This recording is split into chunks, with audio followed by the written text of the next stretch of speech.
welcome back. Sorry it's been a while since my last video. I was looking for a job, so I didn't play Moto as much until I got one. Now that I do, now I have some free time, I'm doing some Moto videos for Pauper because I think it's a pretty neat format. Um, there's a good amount of diversity, just like Legacy, except you don't have to pay the Legacy price to get into it. Um, and you'll find some interesting decks that aren't the tier 1 decks that are still pretty good if you just tweak it a little bit. So one of those decks that I found on Moto is a mono green Cloud Post deck that the goal basically is to ramp into Ulamog's Crusher or Aurochs Herd, chaining up a bunch of them, which I find really funny but interesting because I'm used to casting Primeval Titans in Standard because I'm usually a ramp player anyways, so I'm comfortable with understanding ramp and what makes a good ramp deck, and it's very different going from Primeval Titans into chaining a bunch of Aurochs Herd, but it's a really sweet card, and the fact that you could tutor it up with Fierce Empath is even sweeter, since Pauper is not known to have a ton of tutor effects. So you have so those are your win conditions. We also have some fatties in the Croson Tusker and the Jungle Weaver. And what's good about those is they cycle, so if you're ahead, you just cycle them. If you need a threat, you can play them. You can tutor it up with Fierce Empath, so if you already have a Crusher and an Aurochs Herd, and you don't need a second Crusher, you can go tutor up one of these two. So that's what I think is interesting. And just like a ramp deck, we need to accelerate pretty quickly. So the way I've chosen to do that is a full set of Overgrown Battlement. I just remember how nuts they were back in Valakut, and I can't imagine it being any worse in Pauper. I think it would be just as good, and the Wall of Roots complementing it as well. And most of the decks that I've seen were playing Llanowar Elves, except the issue I take with it is it can be easily removed. There's no 3-drops that you're trying to cast on turn 2. It's not like Standard when you play Llanowar Elf into Sword or Flash Wolf. I don't know the actual name, but the 3-mana Flash Wolf that's in Avacyn Restored, those would be great plays. So instead of the Llanowar Elf, I've put it in Sakura Tribe Elder. It can jump block for you, it'll rampant growth for you, all in one. So, and in some initial testing, it has been pretty good to me. So I'm going to stick with that.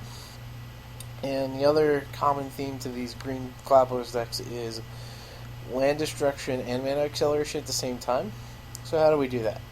We have Reap and Sow. So if you get to 6, you can blow up one of their lands, which is really great if you play a Cloudpost Mirror or a deck that's greedy on mana bases. You could blow their land up and go search for a land yourself. So if you need life, you get Glimmer Post. If you need to ramp more, you get Cloud Post. Or, I guess you can go get Basic Forest, but hopefully that's not what you're really tutoring for. So you have Reap and Sow. You have Monvuli Acid Moss. Blow up one of their lands, but you also accelerate, so you go from 4 to 6.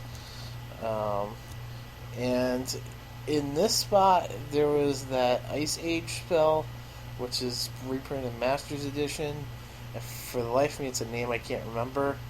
It's a 3-mana destruction spell, and what I didn't like is that you only had 4 ways to accelerate into that on turn 1, which is your Llanowar Elves, and then, which will let you cast it on turn 2. But if you don't have a turn 1 accelerant and you play a turn 2 accelerant, then you have 4 mana. So what are you going to do with that single green mana? There's not much you can do with a single green unless you're holding a Tranquil Thicket in your hand. So I figured, well, most of the time you're going to get to 4 mana on turn 3. That's pretty much, you can bank on that.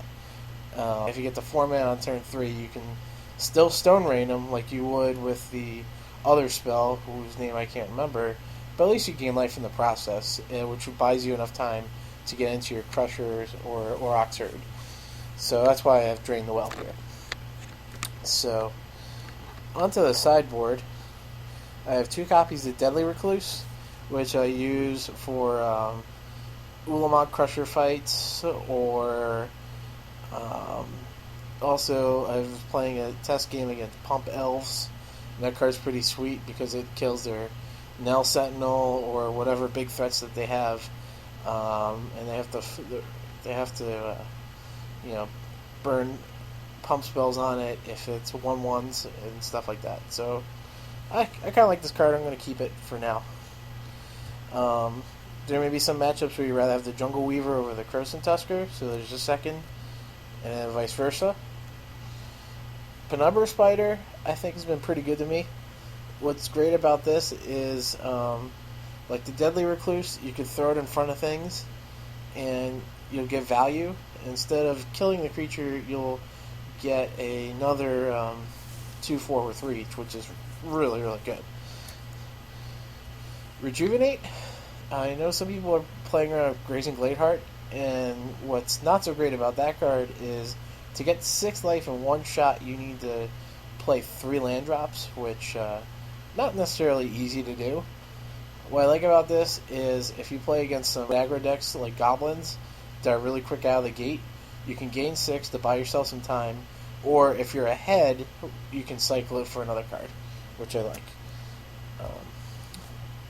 Relic Crush. Unfortunately, sometimes we need to blow up artifacts and enchantments, like Rancor, or Artifact Lands, or Oblivion Rings, Armadillo Cloaks, stuff like that. So, in that particular case, Relic Crush will give you value to blow up 2 things for 1. So, I like the instant speed a little bit. And 5 mana is not really an issue for us, because we can get to 5 pretty easily. And Sandstorm, which is good against a lot of the 1 toughness creature decks, like some Elf builds, some Goblin builds, and more importantly, the Empty the Warren Storm builds. So I like Sandstorm in that case, and we definitely need 4 of to fight it off pretty quickly early on.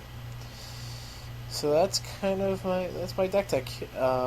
Unfortunately, I don't have time to record a match and put it up there for you guys, but in the coming days I will definitely put a few test matches up and maybe even get into a daily event.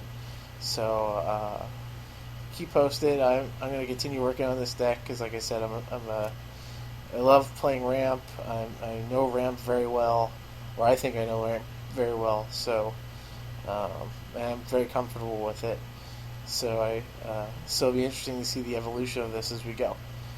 So enjoy, and talk to you guys soon.